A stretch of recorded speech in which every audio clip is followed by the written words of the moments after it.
Hey, welcome to the Kingdoms Podcast. My name is Luke and I host this with my buddy Matt Ma. And our goal is to empower you to discover how your faith impacts culture for God's kingdom. To do that, we're sitting down with different men and women from all kinds of disciplines to uncover how they, through their ambitions and vocational skill set, make a difference in the lives of those around them. And so if this is helpful to you, we'd love it if you could like it, share it, and subscribe. In the meantime, enjoy today's episode.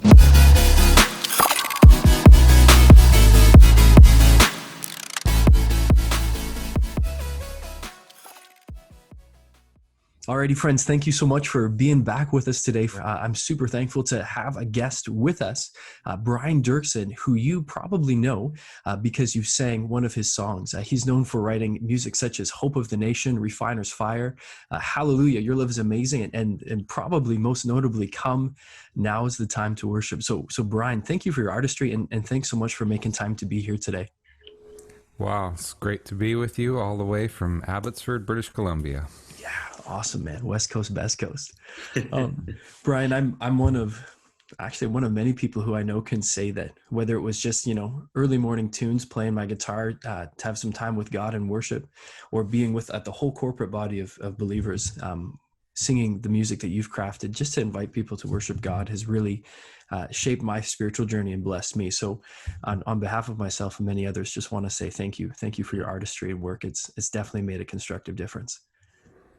Well, I'm glad to hear it, and I'm still, carrying on, trying to follow, as the expression goes, a long obedience in the same direction. So carrying on.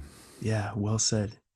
As we look forward kind of to some of our time together, I wonder, Brian, just wanted to get us going and looking into some of the influences in your life as an artist, and wanted to ask, when all of us think about music, most people today on their phone will have, dozens of different artists, with Apple Music, there's so many different contributors or creators that you can have access to. But for you, especially as a young person, and even since then into your career, what or who have been some of the influential artists or bands that have really shaped you as a musician?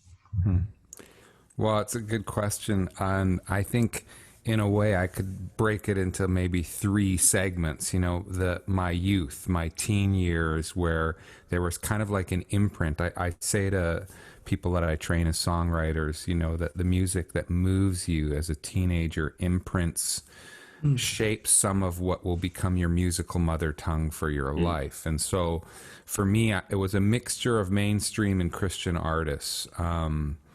James Taylor, Van Morrison, U2, Styx, Toto, a lot of the big artists of the 70s and 80s. I was kind of post-Beatles, folk rock, but there were some significant Christian artists in that season too. Phil Keaggy, Randy Stonehill, Second Chapter of Acts, people that know the current young folk listening to music would have no foggy notion who they are. But now they do. There you go. And then there was worship, the merging, just the beginning of what we would call the modern worship movement with a YWAM worship leader named Bob Fitz, Vineyard, Carl Tuttle, and Eddie Espinosa. And then, so that's kind of like my teens. And then in my 20s, it's interesting, I discovered musicals. Oh yeah. Like, okay, so I grew up, conservative, Mennonite, never went to the theater, and all of a sudden, Les Miserables, the musical, look down, and drama of it. And I was just like, I went to see that show, in different places, in different ways, like 8 times. Wow. I was just absolutely, as the saying goes in England, gobsmacked. Like I was. So then the musicals came into my life, and then I wrote 2 musicals, Father's House and a Luke 15 musical called Prodigal God. Yeah. So so that's like my youth. Then the 20s, I discovered musicals, and it's interesting because I can actually hear in the music that I write some influence from theater into my songs from my 20s onward. And then currently I'm still being inspired, still learning, feeling like I'm still, like I say, I'm still feel like I'm in songwriting kindergarten. I'm still trying to figure out how this works. But the interesting thing is I'm still listening to James Taylor. His last album, American Standard, moves me. Before This World was his last original, just amazing songwriting. I got to see Van Morrison in February, which was an amazing experience. Right on. And there's other pop artists that make thoughtful pop, Sarah Bareilles, James Blunt. But then there's Christian artists that are moving me, like The Brilliants, Sarah Groves, J.J. Heller, Sandra McCracken. So I'm being influenced in new ways, but also still the music of my youth. And, speaking to any of the young people out there, the music that you immerse yourself in your, 12 to early to mid 20s is what's going to really imprint you for life, I think. Wow. That's amazing. Yeah. And as you kind of were walking that path of, almost discovering music in these artists, was there ever like a moment in your life where you explicitly felt called to be a musician, or was that something that you just sort of happened upon? Oh yeah, I could recall a couple of moments. I was at my first kind of large kind of Christian rock concert. I was going through a rebellious phase. I was 15, 16, and my dad felt like he was losing me, and he offered to drive me and my friends to Seattle to see this show, this Christian rock show with like 3 artists: Petra, Servant of the Robert Case Band. And I come from Abbotsford, we're about an hour east of Vancouver. It's not really small town, but it's not really urban, conservative church. And I remember, and my dad, this wasn't his style of music, right? But he wanted to build a bridge, right? And so I just remember watching this thing happen and feeling multiple things: feeling musically inspired, feeling spiritually challenged, feeling almost like the breath of God in that place. Like there was this moment where almost like my tears just started flowing. And I remember kind of whispering, if I could ever be a part of something that moves people like this, God, I would lay down my dreams and pick up your dreams. Wow. And then shortly after that, I had a very powerful God encounter in my bedroom, which is literally, okay, so I'm speaking to you from the home that I grew up in. Yeah. Wow. So literally I'm in my home office, literally right above my head was my bedroom as a boy. It is now, we just went through a renovation in our house, and that's now the master bedroom. That's where my wife Joyce and I rest each night. And it was in that physical place, that I had this God encounter. And I remember the presence of God was so strong in my room. And I remember I'm a conservative Mennonite. I'm not growing up Pentecostal charismatic. I'm not growing up expecting crazy things. And I'm still very much a quiet, contemplative, kind of thoughtful believer. I'm not a crazy woohoo guy. Yeah. But the presence of God came into my bedroom, and to the point where I fell on my knees, and there was electrical current literally coursing through my body, shooting out my fingertips. I was like I was being consumed from the inside out. Wow. And I remember just weeping, and then I felt God whisper to me, will you give up your plans and your dreams and pick up mine? Wow. And at that stage, in my high school, I was an all-star basketball player. I'm not very tall, but I was a guard, and I had perfected the 3-point shot before they were worth 3 points. I always feel ripped off. Yeah. Because they only added the 3-point shot out a little bit later on. Anyway, so I was an all-star 11th grade basketball player and I would say I had some popularity because of that. And in that moment of God encounter, I felt God whisper to me, lay down the basketball, lay down everything that you are seeking that isn't my plan, and pick up mine. And it was like my desire to do that was gone. And I picked up a guitar. I had learned a few basic chords a few years before that. And I just began to sing my heart out to God, just kind of hack, and it was literally the course of my life just shifted. And I think, anyway, those were probably two experiences of my youth that really, because of those experiences, one, the gift of my dad, and one, a completely personal, private experience, is why we're probably having this conversation 30 plus years later. Yeah. Man, that's sweet though, because I know in my own life I can relate to those moments where you almost feel like you have to ask God to back off. It's like his presence is like so intense, and it's not because you want him to back off, but it's just like this is like wow, and just to be able to say like, whoa, like this is way deeper and richer and like compelling than anything I've ever experienced. Well, our physical bodies and our emotions and we are finite. And we're experiencing almost like the infinite is touching the finite, the holy is touching the mortal, and this intersection, and these things start happening that we feel.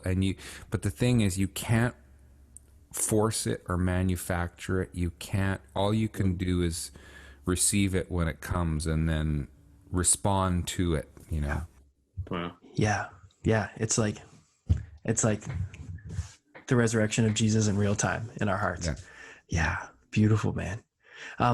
With that, Brian, because that's almost like a teaser trailer, like because Matt and I have only ever like known of you as a musical artist. Love that you play basketball. I love playing basketball. Played in high school and college, but you know you had this moment, and I love how you shared your story, because it leaves us on the edge of like, what then? So you pick up a guitar, you're just faking it till you make it at first, but obviously your encounter of Jesus Christ is driving this newfound hunger and passion to create and to write and to sing and even to invite people into an encounter of worship in the presence of God. And so as you grew in your faith, and even over the course of your career as a worship pastor and as an artist, how have you seen that initial almost ignition, if you will, of faith fueling and influencing your artistic journey? Well, I mean, without that, it shifted the course of my life. And then as I started walking down that path, there were things going on in church and ministry, in music, that were good and positive, and there were things that kind of deeply concerned me and felt like a really not a match for my personality. I'm the product of Agnes Unger and Harry Doerksen's marriage, and when you know who my parents were and their personalities, you understand me. It's how it works, right? But there was a lot of, for example, there was a lot of aggressive shouting, and like as the modern worship movement was growing. And I remember being in those kinds of contexts, and I would be like, I feel called to do this, but I don't feel called to do it like that. And then it started this inner war, this inner dialogue. Well, what do I do? And then I felt like, as I was seeking God and just spending time just saying, okay, God, what do you have for me? You said, lay down my dreams. Pick up, what is your specific dream? What is the directive? And I heard two things: lead worship with a whisper, and sing over the suffering. And it was like, it felt like there was a lot of people shouting. And I felt like, and it just, while I could understand there are scriptures that say shout to the Lord and da-da-da-da. There are moments for that, but it's very hard to sustain that kind of intensity. And so this also was really important for me. A marker at the very beginning of what I do was those two directives from God. You know, lead worship with a whisper. Don't get into the volume competition. Don't get into the intensity competition. Just love me, love those around you, and call people with a whisper, because God's voice is ultimately a still small voice. It's not. And keep your eye on those who are suffering in some way. That this message, that this gospel, that this love is for those who are struggling. And so those things have kind of been like compass markers for me. I don't know if that's answering your question, but that's Brian, what it sparked in me, remembering that. That is so pertinent, especially for this day and age, where it's so easy to see not only extremes in our culture, but I think even extremes in the church, where there's people shouting at each other. And what you said a minute ago, I think a lot of youth and young adults feel, and maybe even outside of that age demographic, of I want to do this, but I don't want to do it that way. I think there's a lot of people saying, I want to follow Jesus as maybe an artist or a business person or an educator. Absolutely. Can I just ask? Go ahead. And I think what you just said right there, I want to follow Jesus, but I can't do it that way, because there's something within each of us, this desire to be integrous, to be whole, to be really who we are, and recognizing there's diversity in our personalities, and some are introverts, some are extroverts. And we need, even when it comes to faith and our parents and those who have gone before us, we need freedom to almost like let what was before break in some ways, to disconnect and then heal and remake in some way, so that we go, this is now our expression. This is my expression. This has integrity for me. This is not just me imitating what's popular. You know, because I started feeling the stirring to make worship music, but the kind of music I wanted to make didn't resemble anything that was popular. And then when I wrote my first few songs, you know, I lift my eyes up to the mountains, and it was just simple, but it was fragile. It was personal. You know, purify my heart. You know, like these things. There weren't songs out there that sounded like that and that had that kind of intimacy and person. You know, worship music at that point was very impersonal, very doctrinal, very theological, very and so I remember thinking, like, I don't think, well, can I do this? and so initially I just did it for myself. Like it was like, these were private, secret songs. So that's kind of how I do think, sparking off you, I do think each person in each generation needs to find, and then eventually you find your way back into what I call the tap root. That really deep root that's not just connected to the generation before you, it's actually connected to millennia before you. Like it's rooted in ancient practices and that human beings have been seeking God, and God has been seeking humanity for millennia and more. And so What does that taproot discovery look like? Or even just that tracking with the Spirit of God and His Word into that, because you're describing for us this place of innovation and creativity that at the same time is like deeply authentic and true to who God is, and yet it's like this flourishing of something new and good. How do you discover that? Well, I mean, you walk it out like this whole this blending of fresh creativity and the taproot that goes. First of all, I mean, I think it starts with the courage to risk and the courage to be humble, to say, I'm going to pour everything into expressing what I'm sensing, either God saying or what's stirring in my heart or what I feel we need.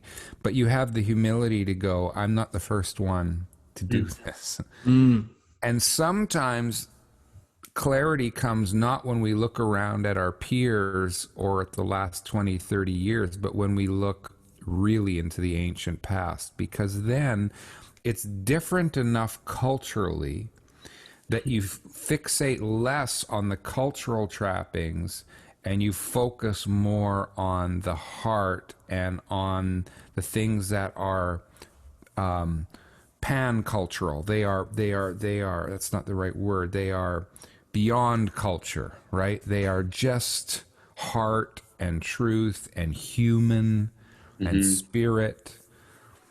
And this is, you know, this is the journey of life for me. It's always this rhythm between, I have to make up new songs and find new ways of expressing things, and I have to stay connected to the taproot.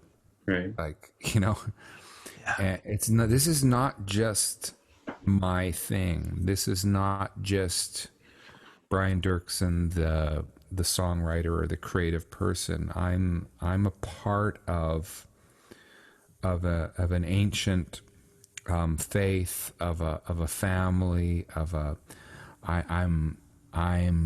I'm connected all the way back to David, you know, writing Psalms outside of Jerusalem. I'm connected to, you know, people that were writing hymns 200 years ago, you know. Yeah. Wow. That's great. And I think when you have a really interesting mindset when it comes to this idea of suffering, that God has called you to sing over those who are suffering. But then you also really touched on that idea that really coming into our own as artists, or even just more generally followers of Jesus, that comes from a place of breaking the mold of what's expected in our current day. And that brokenness isn't usually easy. No. Usually it's painful. Usually it's fraught with difficulty. It's not generally accepted by the communities that we exist in. Yeah. And I wonder, really what I want to ask is, have you ever felt like you've come up against a wall creatively? But I feel like you've almost answered that in saying that the wall is something to be broken down. It's something to endure. It's something to overcome. That out of great trial comes creativity. Yeah, and we all would say, we like, whether the person listening to us right now is feeling a stirring towards artistic creativity or towards innovation in business or finance or charitable work. There's all noble, good callings, but when we feel this stirring towards innovation, we look at what's being done and we say, there's got to be a better way, or there's got to be more, there's got to be fresh perspectives. And what we do when we say that, then we start pursuing that, is we're actually signing up for a type of suffering, right? A type of learning, patience, and that the lessons we need in order to innovate in whatever field we are will come through mistakes, will come through trying something and not quite working, not necessarily a mistake. It's just you don't have all the layers built yet. You don't have all the knowledge, even though you think, you know, it's really easy to look at something and go, that's lacking. Yeah. But it's a lot harder to create something better. Yeah. Right. You know, it's easy to critique a song. It's a lot harder to write a better one. Yeah. So this is the journey of faith, and this is the journey of life that we're on, that we seek this innovation, we seek this fresh expression, and breaking what was to remake it somehow. And yet then we are being broken and we are being remade. And now, has that ever been so difficult that you've like wanted to quit? Yeah. Okay. Yeah. Thank you. Thank you for bringing that up, because I think that's really important, because I think sometimes, and spiritual leaders in their books and on their podcasts and on their TV shows, they make it seem like it's like, victory to victory. And this is amazing. And I've got the, 7 principles for success for you. And so I can think of 2 really big, distinct times when I wanted to quit, when I hit the wall at 50 miles an hour and it knocked me out. So, first one was on a summer day, 1999. So this would be basically 21 years ago. We had returned from living in the UK for 2 years. I had just written "Come Now Is the Time to Worship." It was kind of like, well, there's another time, but I won't get it. It was almost like the rebirth of me in worship and songwriting and stuff. The song was taking off around the world. That summer day, we just got the test results back that our youngest son, our son number 6, had Fragile X syndrome and would require care for the rest of his life. We already had 5 children, a boy who had Fragile X. We had fasted, we had prayed, people had joined with us. They believed that God wanted to give us a son without Fragile X, and to use the language of the Psalms, we prayed for deliverance from Fragile X, and we were not delivered. And I remember stumbling around the yard and the property right around where I am now, weeping and saying, God, this is more than I can bear. Wow. I'm going to have to, now I have 2 boys that I'm going to have to care for the rest of my life. And eventually, hours into this, just stumbling around and weeping, I felt like, and I basically tried to hand in my resignation to God, and I felt, finally I felt in the stillness God inviting me to continue, but with a type of limp, slower pace that our family could sustain. That I wasn't going to sacrifice my boys on the altar of ministry, which meant I was going to have to do less. And I was just coming into a season, because of the explosive growth of several of my songs, that I was receiving invitations almost daily from all over the world. Wow. To do concerts, to teach workshops, and I was having to turn down 95, most of them. Wow. And I felt like, okay, I'm going to have to learn to trust and to keep going, but go at a different pace, with a little bit more of my heart broken, a slower pace. I'm not going to leave my wife alone dealing with all of these challenges. We've got to do it together. And in fact, honestly, just yesterday, my wife and I had a very challenging conversation as we both looked at together complications right now that is emerging over our 20-year-old son with Fragile X and what he needs. And there's not funding for what he needs for his programming. And it's just overwhelming right now again. Wow. And here we're still in it, Yeah. Okay, so that was, I said 2, right? Oh, yeah. Oh, the second one was forward 11 years later, 2010. I had been part of planting a church called The Bridge. And it had gone really well for the first few years, grown quickly. We were 800 people. And one of the associate pastors became combative and more what I would call ultra-conservative theologically, would not bend on anything, and decided that me and our senior pastor were failures because we were not taking the same view as him. And he set out to basically remove all the other staff pastors except for himself. Wow. The church blew up. I tried to be the peacemaker. It blew up. 600 people just went kapow. Boom. Wow. And I lost my words and I stopped writing songs. And so this is 2010, 2011, nothing. 2012, nothing. Around 2013, GMA Canada gave me the Lifetime Achievement Award, and I thought, I'm really done. Oh, no. You know, like, okay, I'm really, so I went through about a 5-year period of losing my words, and I stopped writing songs. Eventually I became a part of a band called the Sheer Poets, and we sing the Psalms in sequence, and we take the ancient words and we paraphrase them, and we add our own musical mother tongue to them. But anyway, all that to say, those would be 2 times where I hit the wall. I wanted to quit. And both times it took me several years of struggle to come out the other side. Yeah. Wow. So it's not easy, right? Like, I think for our listeners, for our listeners who are listening to this, thinking like, man, I struggle identifying with my church family, or I struggle identifying with Western Christianity, or I have these problems in my life that make God feel distant. Yeah. I mean, in both of those circumstances, how did that affect your relationship with God? How do you move forward and sort of reconsolidate what it means to follow Jesus in those times?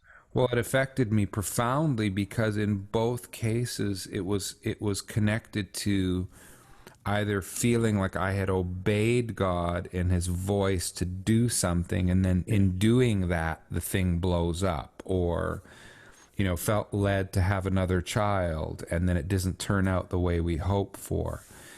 And so I think the profound way it affects your relationship with God is you recognize that, see, the world thinks, well, if there's a God and if he's real, then there's guarantees. In fact, I just heard that recently in a pop song. If there's a God, there's a guarantee, and if there's not, it's just you and me.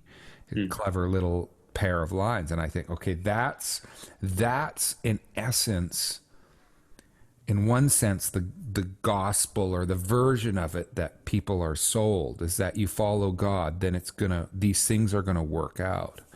And I unfortunately, all I can say is I'm 54 years old.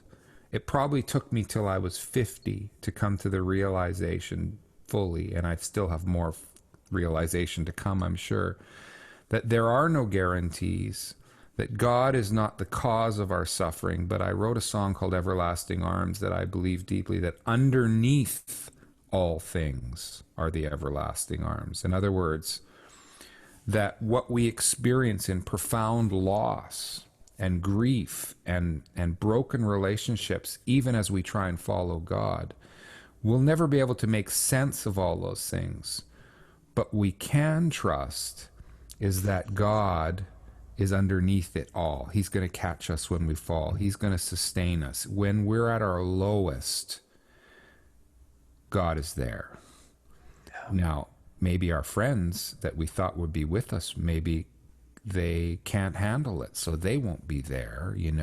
I hear tragic story after tragic story of people who believe that following God means guarantees, and then when they have a miscarriage or their business fails or something, they don't know how to keep going with their faith.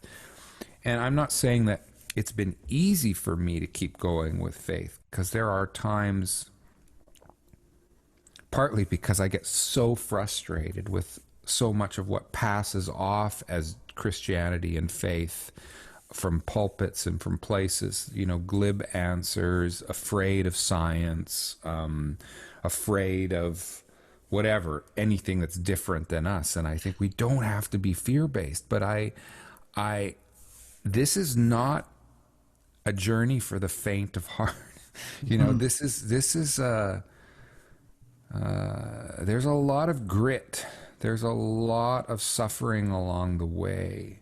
Maybe I felt at the beginning, sing over the suffering. And I've begun to realize in recent years, sometimes that's me singing over my own soul. As I can't come to grips with how to deal with the pain of what my son needs, and I can't fix it. Yeah. Wow. And I believe, and I believe in a God who does miracles from time to time. But miracles, there's two ways we can also look at this. Like, miracles are Einstein said you can live as if nothing's a miracle or if everything's a miracle. So I believe, in a sense, every breath I take is a miracle. I believe that the entire existence of us and humanity and the planet and the solar system, it's all a miracle. It operates on a knife edge of improbability. There's no other explanation but that there was a designer, that there's a God, that this is all miraculous. But I've also come to understand, while I've seen, quote unquote, a few miraculous things happen in my life, most of the time the laws of nature just are the laws of nature, right? You reap what you sow. Yeah. You know, the body has limits. You can't just snap your fingers and go, oh, I'm in a hard place now, God, just fix it. Like, you know, actually he wants us as daughters and sons of his to learn to walk, you know, responsibly, to plant good seeds, to wait for the harvest, to weed, to, you know, to water, to be people of character. So, yeah. I'm getting off on a... No, it's great. When you, we love tangents. They're good. They're good. And it's often in those spaces where we discover some beautiful things in these conversations. And I mean, just what you were saying a moment ago, Brian, you know, those moments of a miracle, or where you see like, wow, like there's little things that maybe I take for granted that are such a gift. What are some of those moments that have fueled you, that have empowered you, that have lit the fire of innovation and creativity in you? Because you've been writing songs for, you know, what is it? I'm over 30 years now. And that's quite an amount of time to sustain inspiration. How do you do it? Well, I mean, I do think that, you know, the sparks or the seeds, I talk about that songs all start as a seed, that there has to be a connection to where we're at and where we're going, and probably a connection to where we've been, right? You know, like when I was in my my long season of losing my words, eventually I took a job as a part-time prof at Prairie College, developing a songwriting program and focused on teaching young people how to discover their mother tongue and how to write their songs that are uniquely theirs to write. And I was like 2-3 years into this process. Now we're talking like 5-6 years, no songs that I'm writing. You know, and one day in class, one of the guest speakers comes into class. I invite her in, and she's talking about suffering and the kingdom of God, and then she says, "You do know that Jesus in his resurrected body still has scars." And I'm sitting there with my students, and I go, "What? Say that again." You know, you do know that Jesus in his resurrected body still has scars. And I literally wrote on a scrap of paper, "My king has got scars on his hands, must sing." And in that moment, my songwriting engine restarted. Why? Well, I had just gone through a long, long season of suffering, and I was finding that some of the answers that Christianity sometimes offers are just too glib. They're just too surface. And all of a sudden I'm sitting there thinking about Jesus, thinking about his resurrected body, and thinking about that he still has scars, and going, it was like my soul just went, like this opening, this revelation. That means he took with him the marks of suffering humanity, and they weren't in the quote, you know, the songs talk about the ultimate healing, the resurrection. That remained. Like the journey, the way we learn things, and that spark was enough to say, well, maybe I could write songs about that and that aspect of Jesus and that part of me, like, right? Like I'm, you know, here's maybe another way to say it. When I started out doing worship and creativity and ministry in my younger years, it was all about, I know. Yeah. Yeah, I'm certain. I'm standing. And there came a point with the birth of our second son, this Fragile X syndrome, where my expression shifted to, I don't know, but I trust. Yeah. To openness, to mystery, to not being able to control it, that there's no guarantees. It's kind of like, people in COVID, and, they'll sometimes use language like, well, it's all okay because God is in control. And I'll sometimes look at them, I'll get my wife calls this the Agnes look, which is my mom's name, Agnes, because she was an intercessor and a wise woman. She'd get this mischievous look, and she'd look at them like, kind of like, and I go, do you really think about the implications of what you just said, that God's in control? Do you mean by that like it's the puppet string thing, like God is up in heaven and he's saying, okay, my people need to learn a new lesson. I'm gonna sow a pandemic into the world and cause countless people to die and all of them to lose their job. So it's like sometimes we say things about God and we don't think through the implications of what we're saying and we don't apply the theology to suffering people around us. And whereas, like I said before, I've landed much more on underneath all things are the everlasting arms, that this is co-suffering love. That we are in the middle of. Christ is the supreme example of co-suffering love. Anyway, so I'm getting off the subject of inspiration. So what happens is these seeds of inspiration come in the middle of my journey, and it's like I see something that I didn't see, and then it gives me the song's DNA. Like, okay, this is I got to grow this idea into a song, and then I understand enough about how the craft of songwriting works to know, okay, I got to choose a form, I've got to start experimenting with this and this, but that DNA is always the guide. It's like the instruction, like in the Human Genome Project, when they mapped the DNA. It's like an instruction booklet, digital. It's an instruction digital code in every cell of the human body. And I think about that, and that instruction booklet inside every human cell is like 3.5 billion characters, I think, long. Wow.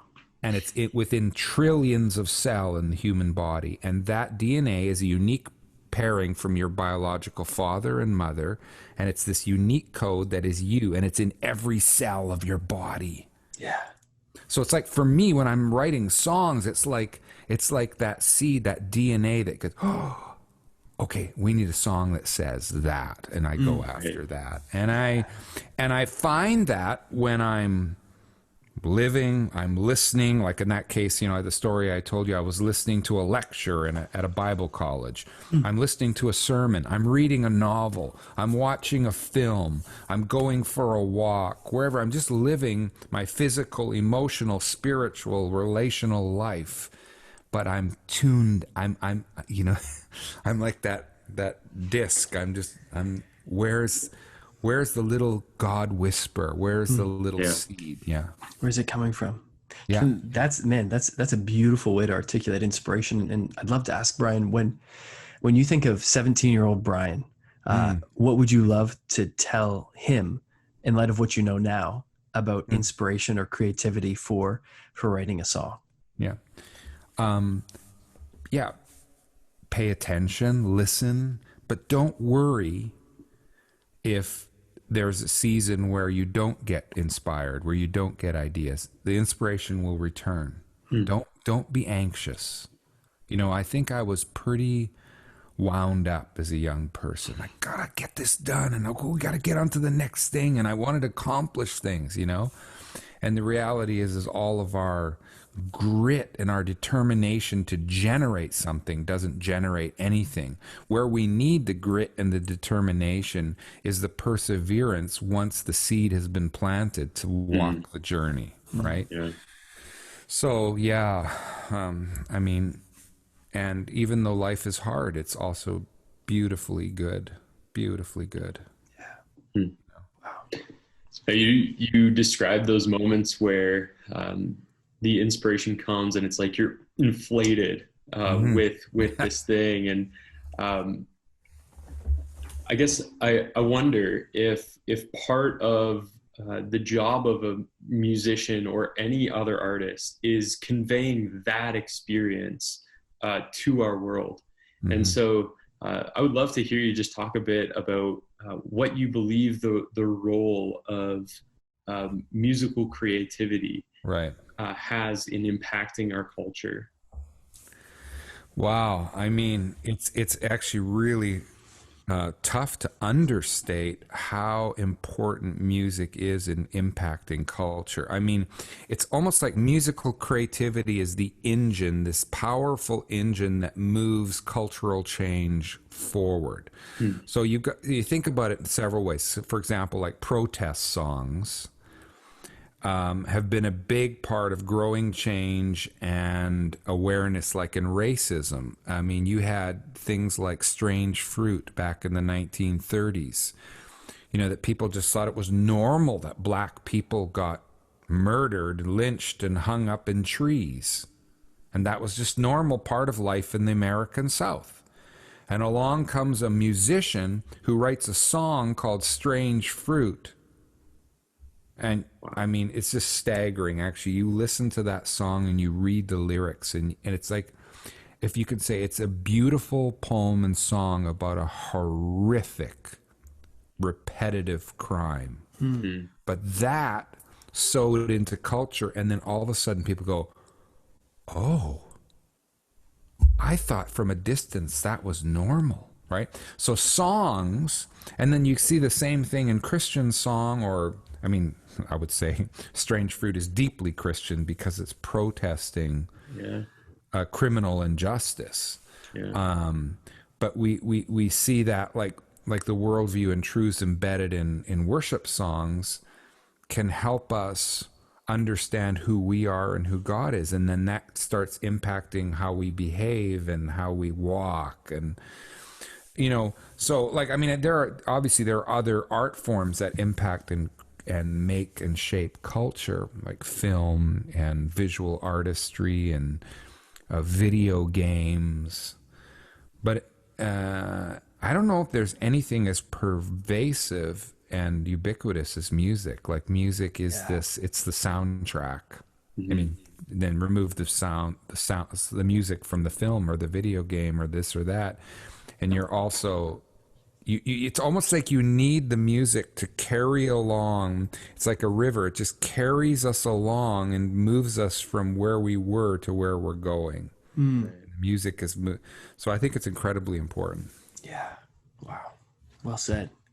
When you kind of zero that focus in on specifically, the church in the West, especially the evangelical church, in light of, I think you could look at the last 30 years and say that the church has really undergone some real evolution in the area of worship styles or music styles. And I'm intrigued to know, what are some of the changes that you've noticed that really stand out in the evangelical church, and what are some of the changes that you're like, yes, this is so good, let's dive into this and keep making this happen? And what, on the flip side, maybe are some newer worship practices that you're saying, hey, let's hit the brakes, this isn't maybe as helpful as we think it could be, or maybe this is just dangerous? What's been your observation on that? Yeah, I think I mentioned the thing that concerned me before. I'll maybe just come back to that. But I would say what's really good is that the music continues to adapt to connect with people in their real lives, right? So, because there was, for centuries, people of faith thought that in order to connect with God and to worship in song, they had to sing the songs of the past with a language of the past, and they had to then what it did was it compartmentalized, right? It said, okay, this is our spiritual life and this is our normal everyday life. And I think what's good about the modern worship movement per se, and other things connected, there's a bit more informality and a bit more connection to who we really are. Right? Now, again, all of that, when I say that, I don't want us to lose the taproot, and sometimes we connect with the taproot by bringing in some songs, but maybe not from 10, 20 years ago, but maybe from 200 or 1,000 years ago, right? Like, okay, so that's good. Now, I would say the key worship practice that concerns me would be the practice of intensity over intimacy. Okay. Can you describe that for us? Yeah. So an intimacy in worship means we start where we are with who we are, and it's about relationship and it's about dialogue. And you recognize when you say intimacy and relationship that you don't need to when you don't shout at each other to communicate, right? You don't need to get yourself all worked up unless you're fighting, right? I mean, obviously there are points where you get intense, but for the most part, relationships and intimate and good relationships are sustained just through little adjustments and little communication as you go. You're walking and talking together. We come face to face with who God is, and we listen for his voice. We share our heart. Now, of course, the creator of the cosmos and having a relationship, now you can't also oversimplify it or say, oh, it's just he's my best buddy, and there's always going to be an element of mystery and but if we believe that in Jesus God made himself known and revealed in a way that God is love and God is for us, then our high point of our relationship with God is not praising God as loud as we can. That's not the high point. Actually, the high point is found in the whispers. It's even in the silence, that you're with each other, just like a couple who've been with each other for a long time. Sometimes no words need to be said. You are just with each other, right? Yeah. So what's happened in recent years, there's a trend in modern worship music, what I would call it values and practices intensity over intimacy. And I would say, especially now in this season, now is not the time for intensity. So this means, let's talk about that. This is a little bit more. That means our song selection matters. So our lyrical content, and it needs to be, the song selection needs to be connected with what's going on in our world, right? Again, it's not like, well, we're going to drown out the suffering of the world by shouting louder and louder, our God is greater. It's like being tone deaf to a hurting world. Now, it's so interesting, and this is where learning the craft of songwriting and song structure can really add insight, because there's a song form that's become exceptionally popular over the last 10 to 20 years, and you guys know what it is. It's the verse, chorus, bridge song format. Now, see, that song format, by its very nature, leads us down an intensity path, because what it is, it's a setup verse, then a bigger chorus, then verse 2, then a bigger chorus, and then a bigger bridge, final chorus, right? And the expectation is kind of like, if we just do this and we do this over and over again, we're gonna bring God down. Like, we're going to make him do what we want him to do, or maybe sounding better, we're going to make him do what he wants to do. Like, we're going to release it. The thing is, volume and repetition will not force God's hand. We don't bring God down through our efforts. God is already down in Christ. In the incarnation, in you and me, that fact that we're living and breathing. So I think instead what we need to do is open up our hearts. Intimate relationship, trust, vulnerability. And songs can either help guide us into intimacy or an intensity, right?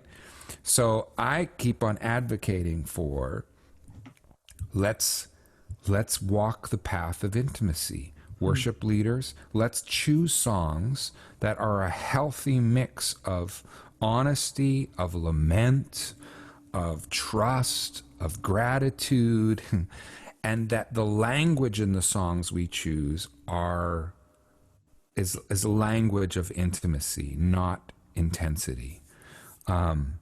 Because what we're reaching for, when we say we want the presence of God, we're not reaching for an atmosphere. We're reaching for a person, right? You know.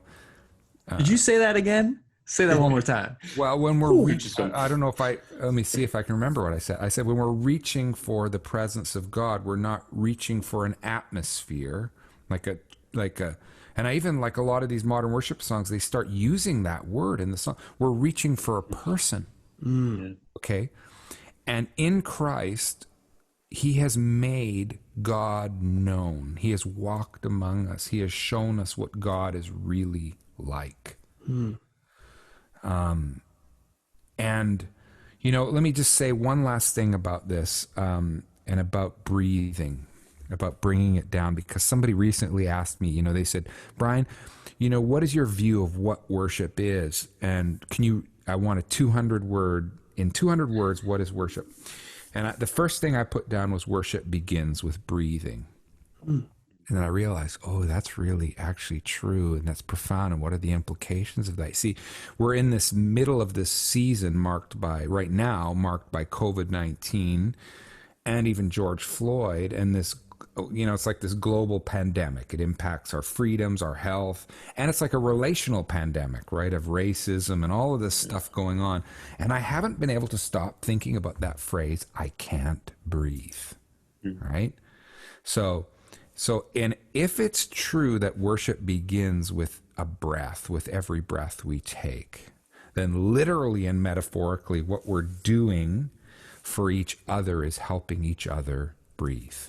Right? So leading worship is literally that simple, is we're helping other people breathe. And by breathe, it's it's both literal and metaphorical, you understand, right? Because, like, I don't know if you guys have heard of an ancient practice called breath prayer, where you take a word, a prayer word, like one of my breath prayer words is Abba, right? And I go,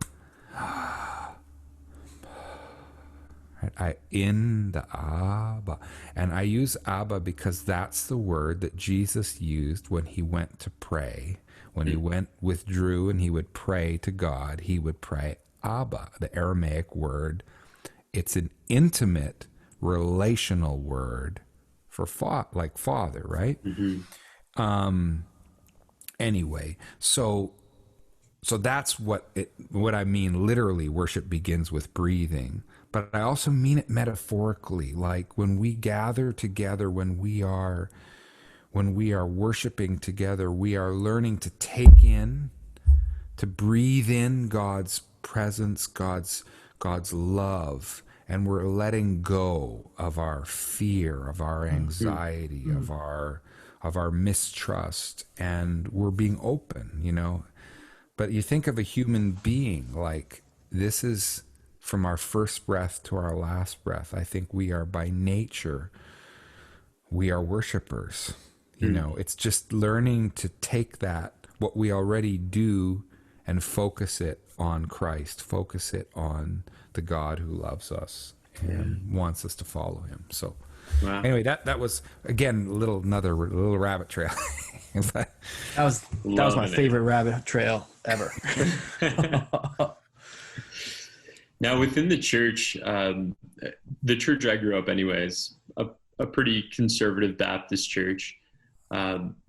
There wasn't a ton of room for artists. Probably the only artists who were valued when I was really young were the lady who played piano and my wife's grandmother on the organ. And fantastic people, love them dearly. But there wasn't like a lot of art hanging on the wall. It was a pretty ugly room, pretty old building. What do you think the church's responsibility is to artists, and how can the church do a better job in general, just creating cultures of artistic expression? Wow, well, that's such a huge question, and what we're actually still reaping is things that have happened over the last hundreds and thousands of years, you know. And I even think of the whole Protestant Reformation, and I think of the pendulum just slamming the other way, you know. So you go from the Catholic and the high church and the iconography and the buildings and the paintings and the murals, and then you go to these stark white, you know, all art is idolatry. We can't have, you know.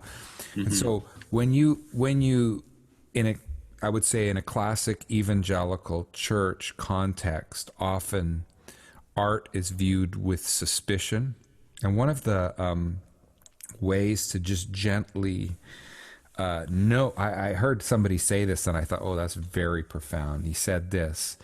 He said, one of the key markers to knowing if a congregation feels safe and being willing to be vulnerable is if the visual artists are willing to display their art somewhere in the common space. Wow. Because the level of vulnerability to take like a painting or something that represents and put it on the wall and have people from the congregation come and stand there and look at it is so profound that if you've got that starting to happen, you know that you're creating a culture of vulnerability and safety when the artists start coming out with what they're creating. Because again, a lot of that art that they do, photography, art, painting, sculpting, it's vulnerable, but it's sometimes some of it's not necessarily explicitly religious, right? Unless it's a painting of a cross or something.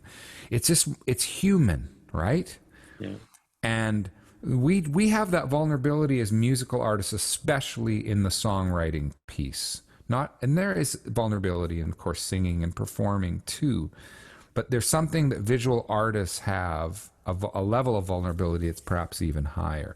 So our responsibility, I think, is to create an environment where people feel safe to express and to create their art, because that art speaks not just to them, but for them. And that's the key thing, whether it's a songwriting piece or a painting piece.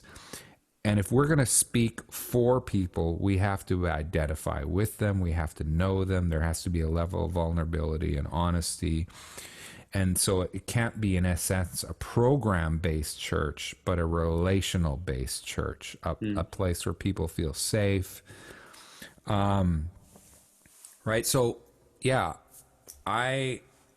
So then that comes back to if the pastor and the various leaders in a body value the arts, speak about the arts positively, don't see even musical art as just a warm-up for their sermon, but that they view it all as we're all in this together and we're expressing our spirituality and our worship in different ways, and we need all of the expressions. You know, so this guy that was saying this is an amazing teacher and theologian and the leader of his church, but he loves the arts. Yeah. And he creates an environment where his visual artists are willing to bring their paintings in and let people stand around and look at them and talk about them. And then you know that you've really become this artistically welcoming community. Yeah, that's great. And I'm going to kind of flip this around on you. But we talked about before how individuals in the church setting, especially I think those who are artistic, often feel like they don't fit in. Like, you know, my art would not be appreciated here. Right. Does that individual have a responsibility to the local congregation as well? Or do you think that they should kind of find a spot where their work would be considered important? Yeah, that's a very good question. And of course, the answer is maybe subjective to each unique situation. Hmm. I mean, I don't think I speak as an artistic person. I never, ever want to force myself, my art, into an environment where it's not being invited and where there's not mutual respect and vulnerability. Right. So, and a number, I'm a part of a local faith community, and some of the things I create are shared there, and some of the things I create aren't shared there because Yeah. it doesn't feel like it's the right setting for that. Mm. Like I work on an entire musical, and I'm like not going, well, I'm gonna make my church sit and watch and listen to the entire thing. No, it's going to be happening over there, and if they want to choose to come, they can buy a ticket and they can come. But you know what I mean? Like, Yeah. so or I can imagine like a visual painter, they can show at a local gallery, and then people from their church, if they want to go, they can go and support. But ultimately, when we can have our faith community welcoming our art expression, there's an incredible sense of, wow. Like Mm. it feels like it can all come together, like your faith, your vocation, your identity, and that's a super sweet thing. And I hope we're going to see an increase of that in the years to come, that Yeah. more and more faith communities and churches are going to understand the importance of the arts, Mm. and they're not going to tell their artists to be theologians or to be professors or to be preachers, that they're going to let their artists be artists Yeah. and let their theologians be theologians. And I'm not saying there's not theology in art, there is. Yeah. But it's not the primary job of art is not to unpack theology. Sometimes that art piece is meant to protest something. Sometimes it's meant to shine a light on something beautiful. Sometimes it's just to say this is what it feels like to be human and to be me. Yeah. And other people go, me too. you know? And of course the best sermons, the best businesses, the best working with the poor through a charity do all of that too, right? They're Yeah. all, the best ones are all making connections with people where they're going, me too, I felt that, I'm with you, we're in this together. Right. Yeah, that's so good. I love even just this trend of sort of identity and sort of self-discovery, and even when you're talking about the scars in Christ's hands, that in that he identifies with us and allows Yeah. us to identify with him. And then Yeah.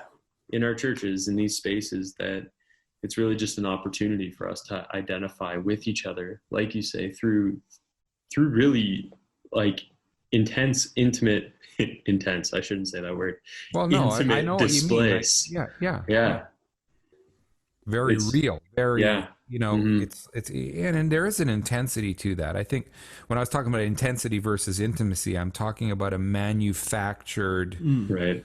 volume, repetition, trying to build something Yeah. like it's like the froth, more froth, more, like till there's no substance left. It's just Yeah. this thing, right? Yeah. Right. Yeah. It's Yeah. like Wow. writing a sentence with only exclamation marks. Yeah. And caps, all caps, Yeah. all the time. Yeah. Fair. Man, Brian, you've given us so many good things to consider and to chew on and to apply and grow with. And I mean, I, for one, am super grateful for, this time and what you've shared with us, and would love to, for our listeners, give them the opportunities to engage with you and your work, wherever that's possible. So would you be able to let us know where listeners can learn more about you, or connect with some of your creative work in the form of songs and other things? Absolutely. I mean, my website is briandoerksen.com, briandoerksenstore.com, where all the digital, physical products are. I'm on Instagram. Apparently lately there has been many people trying to imitate me on Instagram. We get hacked, but literally my Instagram handle is just Brian Doerksen. So if you see something else like official or underscore, they're just hacking. So I'm on Instagram. I've got a Facebook page, Brian Doerksen Music. I've got a YouTube channel where I share online worship and reflection things or different music videos and stuff. That's great. Yeah, that is awesome. Well, Brian, thank you so much. It's been a real privilege to have you on the podcast, and thank you for all you've taught us, and thank you for your commitment to the church and your ongoing innovation and creativity to serve your community and serve God's people. Yeah. Well, thanks for having me. It was a great conversation to have.